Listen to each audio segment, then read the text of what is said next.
دې زندگی کې که سړی هر څومره ځان په غفلت کې واچي، نه د مرګ تصور لرم، نه د خپل قبر تصور لرم، نه د الله حضور ته د پیښېدلو تصور لرم، او نه د الله په حضور کې د جوابونو پیښولو حضور لرم، سوچ فکر لرم. که هر څومره ځان مصروف واچوم، که هر څومره ځان نه خبره واچوم، که هر څومره ځان غافل واچوم، که هر څه د دماغه وباسم، هر څه د دماغه سیر کم، لیکن قبر، لیکن مرګ داسې شی دی چې د هغې څه انسان په هیڅ شکل باندې نه هېرېږي. د پیغمبر علیه صلات وسلام حدیث مبارک دی چې قبر روزانه پر انسان باندې 80 غږ کوي، 80 نارې کوي. هغې انسان ته همیشه دا وایي، انسانه انا بیت الوحدة، زه د یوازېوالي کور یم. انا بیت الظلمات، زه د تیاریکیو کور یم. انا بیت الحیة والعقارب، زه د لړمانو د مارانو کور یم. چې کله مال راځي د ځانه سره یو دوست، یو ملګری راوله. چې کله مال راځي د ځانه سره یو څراغ او رڼا راوړه. چې کله مال راځي د ځانه سره د لړم او د مار د دفاع دپاره تریاق راوړه. نن په انسان دنیا کې انسان د لوی کور شوقي چې زما لوی کلا جوړه سي. ډېر ځله د هغې دپاره د مځکې انتخاب کوي چې پر دې مځکه به جوړېږي، پر دې مځکه به جوړېږي. او ډېر ځله د هغې دپاره د نقشو تعین کوي چې پر دې نقشه باندې به جوړېږي، پر دې نقشه باندې به جوړېږي. او د انسان په دماغ کې دا خبرې پر لګرځي. کاش چې انسان د هغې خاموشه کور کلی، د هغې خاموشه کلي او کور هم لږ فکر او تصور کولی، چې کم خاموشه کور د قبر په شکل د ده دی، چې کم خاموشه کلی د هدري او قبرستان په شکل د ده دی.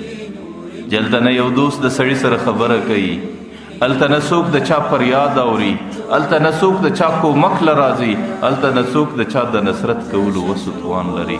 نو کاش چې انسان د هغې حالاتو فکر هم لږ په دماغ کې راغلی. لکه هغه شاعر وایي، ام بیوتک فی الدنیا واسعه، دنیا کې خو دې ډېر فراخ او ښایسته کور د ځان دپاره جوړ کړئ.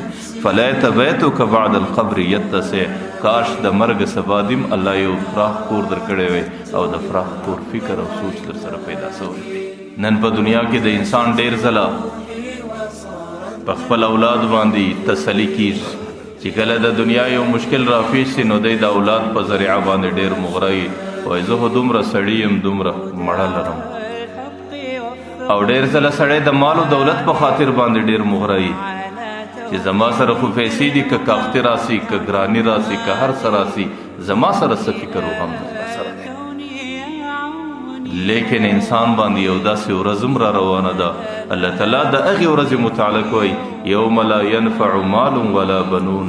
په هغه ورځ کې نه سړي ته مال او دولت په شا ورځي، په هغه ورځ کې نه سړي ته زامن او اولاد په شا ورځي، الا من اتى الله بقلب سلیم، چې کوم څوک الله تعالی ته سالم زړه، د ګناهونو صفاک زړه، د نافرمانۍ صفاک زړه الله ته پیش کړي، هغه ورځ سړي ته هغه شی په شا ورځي.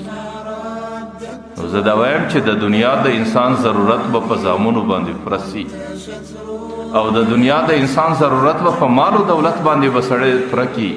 لیکن کاش چې د انسان زندگی صرف دنیا وای، بیا خو د انسانو سره څه غم و فکر نه و. لیکن انسان ته یو داسې زندگی ګوري چې زما او ستا حقیقي زندگی ده، چې هلته نه سړي له مال په شا ورځي، هلته نه سړي له اولاد په شا ورځي، هلته نه له سړي له قوت په شا ورځي، هلته نه د انسان غم په طاقت باندې خوړل کېدی شي.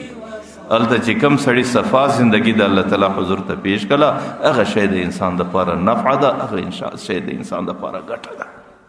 نو ځکه د انسان زندگی دنیا کې د امانت زندگی ده، د دې زندگی رخصتېدل دي او د دې زندگی څخه تېرېدل دي، او د دې تېرېدو څخه وروسته انسان د قبر او د تورو خاورو ته شوه کېدل دي.